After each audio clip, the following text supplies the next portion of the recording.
Assalamualaikum warahmatullahi wabarakatuh. Kembali lagi dengan saya Muhammad Rizky Adiska Jalambi. Dalam video kali ini kita akan mereview sebuah jurnal milik Miftahul Amin. Nah, dalam jurnalnya dia mengangkat judul pemilihan kredit perumahan.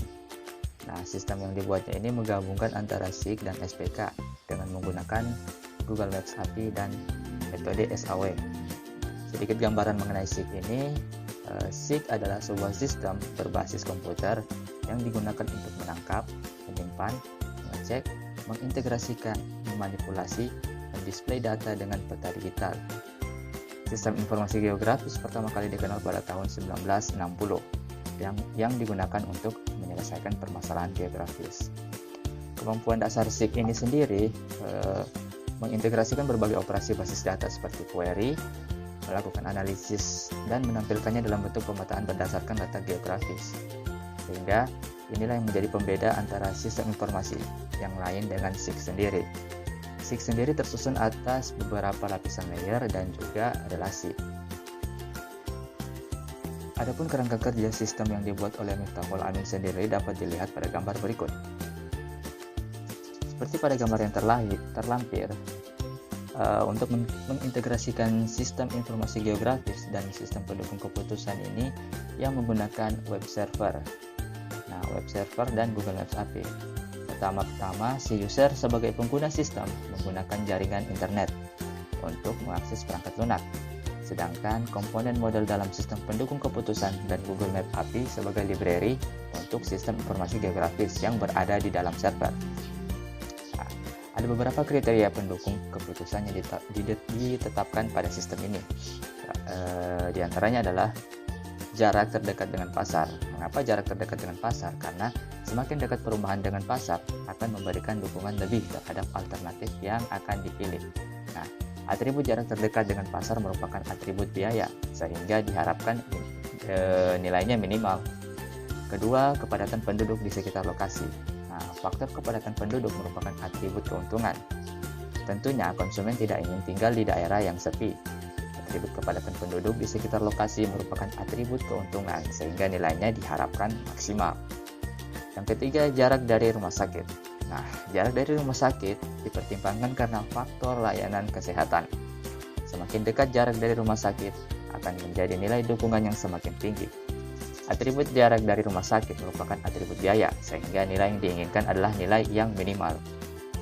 Yang keempat adalah jarak dari tempat kerja. Nah, jarak dari tempat kerja merupakan faktor aksesibilitas. Semakin dekat jarak rumah dengan tempat kerja akan memberikan dukungan yang positif. Atribut jarak terdekat dari tempat kerja merupakan atribut biaya, sehingga nilai yang diinginkan adalah yang paling minimal. Yang terakhir adalah harga yang murah. Harga yang murah merupakan atribut biaya, sehingga nilai yang ingin didapatkan adalah nilai harga yang paling minimal. Untuk pemberian nilai pembobotan, Miftahul menggunakan nilai 1-5 seperti nilai 1 merupakan nilai yang sangat rendah, yang kedua rendah, yang ketiga cukup, yang keempat tinggi, dan nilai 5 merupakan nilai yang sangat tinggi. Adapun kriteria yang ditetapkan merupakan kriteria yang bersifat tetap, tetapi alternatif yang dapat ditambahkan ke dalam perangkat lunak bersifat dinamis, sehingga perangkat lunak yang dikembangkan menggunakan basis data. Alternatif dapat ditambahkan secara dinamis, tergantung kasus yang dihadapi konsumen. Gambaran cara kerja sistem dapat dilihat pada gambar berikut. Langkah pertama yang dilakukan adalah user dengan merekam beberapa alternatif lokasi perumahan yang dapat dipilih oleh konsumen.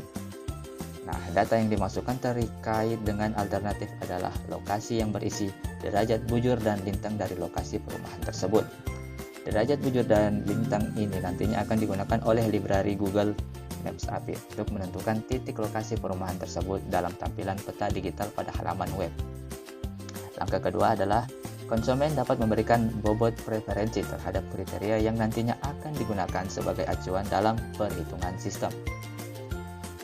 Selanjutnya, pengguna dapat secara langsung memasukkan data yang melekat pada setiap alternatif berdasarkan kriteria yang telah ditetapkan ke dalam sistem, sesuai dengan data yang diperoleh di lapangan.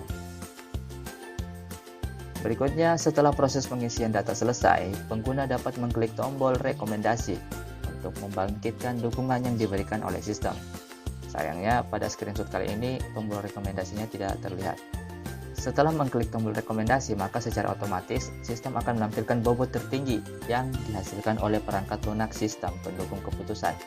Nah, sistem pendukung keputusan ini memberikan rekomendasi yang dapat dipilih pengguna, dalam hal ini alternatif perumahan Citra Garden terpilih sebagai rekomendasi sistem karena dia memiliki tingkat dukungan yang paling tinggi. Oke, itulah hasil review jurnal kita kali ini.